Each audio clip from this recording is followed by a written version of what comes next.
आज मैं बिहार के राज्यपाल महोदय से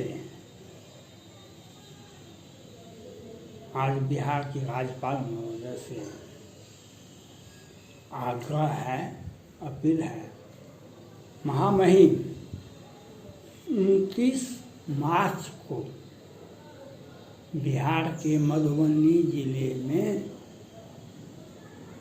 बेनीपट्टी ब्लॉक में मोहम्मदपुर गांव में दिन के उजाले में सत्ता संरक्षित अपराधियों ने 5 की हत्या की। एक व्यक्ति पटना में जीवन और मौत से जूझ रहे हैं।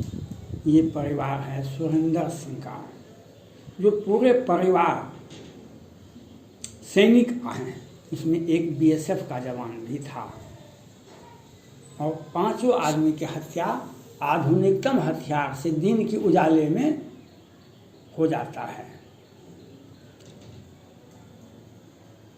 सेना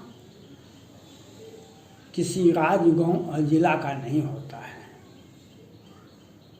सेना राष्ट्र का होता है। बिहार सरकार इसमें निरपेक्ष है। वही अपराधी जिसने इनकी हत्या की, उनको पहले से अपराध था। उनका आपराधिक इतिहास है। पहले हत्या, शराब और अनेक मामले में जेल जा चुके हैं, जमानत हो चुका है।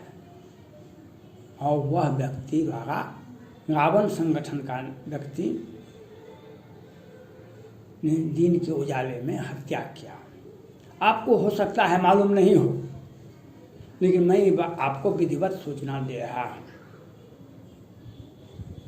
झंडा दिवस, सेना दिवस पर महामहिम राष्ट्रपति, प्रधानमंत्री, राज्यपाल, मुख्यमंत्री सभी लोग चंदा देते हैं।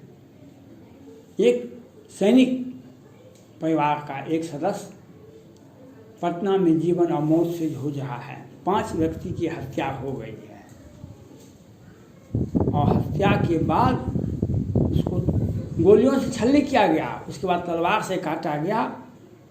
और ये सारे अपराधी पहले से आपराधिक हिस्ट्री है, लेकिन दिन के उजाले में तेजस्वी प्रसाद यादव जी ने वहाँ के पुलिस पदाधिकारी से उस अपराधियों का फोटो दिखाया। आपको मालूम नहीं हो सकता है, मालूम हो सकता है। अगर मालूम हमारे माध्यम से हो रहा है, आपसे आग्रह है, आप बिहार के मधुबनी जिले के बेनीपट्टी मोहम्मदपुर गांव में जाकर के उस सैनिक परिवार के परिस्थिति को जाके देखने का आग्रह मैं करता हूँ। बिहार सरकार ने और कुछ लोगों ने वहाँ पर सांप्रदायिक माहौल खराब कर दिए हैं, जो सोशल मीडिया पर दिखाई पड़ता है। मोहम्मद समाज के अध्यक्ष, भूमिहार समाज के अध्यक्ष और अनेकों लोग कहते हैं अब कोई भी नए व्यक्ति इधर आएंगे तो निकल के जा नहीं सकते हैं। ये सत्ता आपराधिक सत्ता से जो सुरक्षा मिला हुआ है, सत्ता का जो उसको लाभ ले रहे हैं, ऐसे अपराधी से सत्ता में बैठे व्यक्ति ने अपराध करवाया और उसको संरक्षण दे रहे हैं। बिहार का ऐसा इतिहास है। आप देखें, सुप्रीम कोर्ट के मुख्य न्यायाधीश बोबड़े साहब जब शपथ ग्रहण कर रहे थे बिहार में, पटना में, सुप्रीम कोर्ट के नए न्यायाधीश साहब योगदान दे रहे थे और बिहार में सृजन घोटाले के मुख्य आरोपित व्यक्ति को लोअर कोर्ट और वैकेंट कोर्ट से जमानत मिल जाता है। बिहार सरकार के माननीय मुख्यमंत्री नीतीश कुमार का भी हत्या के मामले दर्ज हैं। सुप्रीम कोर्ट तक मामला गया और हिरन घोटाले में सुशील मोदी, रेखा मोदी, सारे लोग फंसे हुए हैं। कोरोना, कल पटना हाई कोर्ट के मुख्य न्यायाधीश, माननीय मुख्य न्यायाधीश जी ने स्वास्थ्य विभाग के सेक्रेटरी को, पदाधिकारी को कोरोना के प्रति और विभाग के द्वारा, स्वास्थ्य विभाग के द्वारा जो उदासीनता थी उन पर कड़ी आपत्ति जताए हैं। मैं माननीय राज्यपाल महोदय से आग्रह करता हूँ, अगर आपको मालूम नहीं है, राज्य सरकार नहीं जा सकती, आप जा सकते हैं। सैनिक किसी सीमा में नहीं होता है। सैनिक की रक्षा, सैनिक पूरे देश की रक्षा करता है। सैनिक के पीछे सारा देश होता है। इसलिए राज्यपाल महोदय से आग्रह है, बिहार के राज्यपाल महोदय से आग्रह है, आप जाकर उस परिवार को देखें और बिहार सरकार ने क्या क्या सुविधाएं दी, उस केस का क्या पोजीशन है।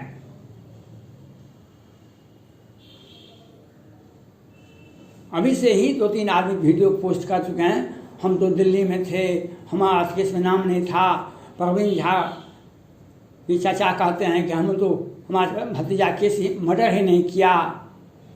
बिहार सरकार में ऐसा होता है, अपराध कीजिए, दिन में उजाले में आपको बेल हो जाएगा। मैंने जिस तरह से बिहार सरकार ऐसा करवाती है। आप माननीय राज्यपाल महोदय, 3 तरह से हत्याएं बिहार में हो रहा है। एक कोरोना के द्वारा, दूसरा जहरीली शराब के द्वारा। जहरीली शराब से पिछले वर्ष भी कितने आदमी मर गए, और इस वर्ष भी होली के शुभ अवसर पर 20-30 आदमी मर गए थे। ये गरीब जाति के लोग, गरीब, बेबस, लाचार, एक तो बेचारे का परिजन चला गया, दूसरा फिर कोर्ट के द्वारा जो बचे हुए हैं उनको फांसी की सज़ा, आजीवन कारावास की सज़ा होती है, और सभी तरह से ये बेबस लाचार व्यक्ति बिहार की सरकार के नीति के चलते पिसा रहा है। महामहिम राज्यपाल महोदय से यह आग्रह है, ये कौन सी नीति है। जहरीली शराब से एक व्यक्ति मर गए, जो बच गया उस पर केस हुआ, उसको आजीवन कारावास, फांसी की सजा तक भी हुई। आपने देखा, हमने देखा, सबने देखा। क्या ये कौन सी नीति है। पटना हाई कोर्ट के वरीय न्यायाधीश जी ने टिप्पणी करते हुए 1 महीने पहले कहे हैं, लगता है एक जमानत के समय में बोले कि लगता है बिहार सरकार में सत्ता और प्रशासन मिल के शराब बेचता है, मिली भगत है शराब में। और एक कोरोना से लोग मरता है, एक दूसरा जहरीली शराब से मरता है, उसके बाद जो बच जाता है उसको सत्ता संरक्षित अपराधी द्वारा दिन के उजाले में पूरे सैनिक परिवार का नाश कर देता है। यह और एक कहानी बनाया जा रहा है, दिन में पोखर मछली ये वो कभी आप माननीय बिहार के राज्यपाल हैं ये, और इन लोगों को आपराधिक प्रवृत्ति को 5 में सुप्रीम कोर्ट के सत्यानंद मुख्य न्यायाधीश पटना आए हुए थे। उन्होंने कहा था बिहार में कोर्ट के बाहर ही फैसला हो जाता है, तो किसे फांसी देना है, किसे रिहाई करना है, सब मैनेज हो जाता है। आज वही बात दिखाई पड़ता है जो प्रवीण झा, नवीन झा 29 मार्च को पूरे सैनिक परिवार को, सुरेंद्र सिंह, संजय सिंह और सारे परिवार को मारते हैं। वे पहले केस में जाते हैं, जेल हो जाता है और बेल भी हो जाता है। और संजय सिंह जो उस परिवार के हैं उसे हरिजन एक्ट में फंसा करके भेज दिया जाता है जेल में, और इधर नरसंहार होता है। महामहिम राज्यपाल महोदय से आग्रह है, आप उस जिस परिवार में 55 सदस्य दिन के उजाले में मारे गए, वह सैनिक परिवार था। मोहम्मदपुर में बेनीपट्टी मधुबनी जिला में एक सैनिक परिवार है। आप उसके सैनिक परिवार के नाते ही आप इनकी स्थिति को देखें, उनके दर्द को देखना चाहिए। मैं आग्रह करता हूँ, आप हमारे इस वीडियो को देख करके उस परिवार के, वहाँ पे एक जातीय विरोध फैला गया है बिहार सरकार के द्वारा, जो अनावश्यक लोग नहीं जाए वहाँ पर। इस दिन के उजाले में सत्ता संरक्षित अपराधी द्वारा अपराध किया गया है। बिहार सरकार के बड़े बड़े पदाधिकारी भूपेश कुमार सिंह के हत्याकांड में सैनिक फौजी हत्या परिवार का हत्याकांड में नहीं, बिहार पुलिस जमानत अपराधी को सजा मिल होकर जाएगा, सजा होकर रहेगा, बिहार में सजा होकर रहेगा। लेकिन सृजन घोटाले के मुख्य आरोपी सुशील कुमार मोदी, रेखा मोदी एक दिन के लिए भी जेल नहीं गई और लोअर कोर्ट वैकेंट कोर्ट से बेल हो जाता है। सृजन घोटाला, दवा घोटाला, कोरोना घोटाला और सारे घोटाले होते हैं और सत्ता में यह एक गैर संवैधानिक सरकार भी है बिहार में। यूपीए गठबंधन और एनडीए गठबंधन दूसरी तरह का गठबंधन है बिहार में। राजद को 75 सीट है, भाजपा को 74 सीट है। तो भाजपा को का मुख्यमंत्री होना चाहिए या राजद का मुख्यमंत्री होना चाहिए, न कि तीसरे पायदान पर बैठे व्यक्ति को मुख्यमंत्री बनाया जाना अनुचित है। यह गैर संवैधानिक है। अगर यही गैर संवैधानिक रहा, इसीलिए यह हत्या हो रहा है।